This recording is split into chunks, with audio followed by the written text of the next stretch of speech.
తెలంగాణ సాంప్రదాయాల ప్రకారము గ్రామం బొంతిపల్లిలో మా ఆడపడుచులందరము ఎంగిలి పూల బతుకమ్మ అనగా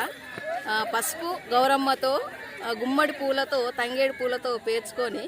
ఈరోజు తీరొక్క పూలతోటి మా పోషమ్మ నూతనంగా ఇక్కడ మేము టెంపుల్ స్థాపించిన టెంపుల్ దగ్గర పోషమ్మ ఆవరణలో మా బతుకమ్మలన్నీ మేము పెట్టుకొని ఆటలాడుతూ పాటలు పాడుతూ బతుకమ్మ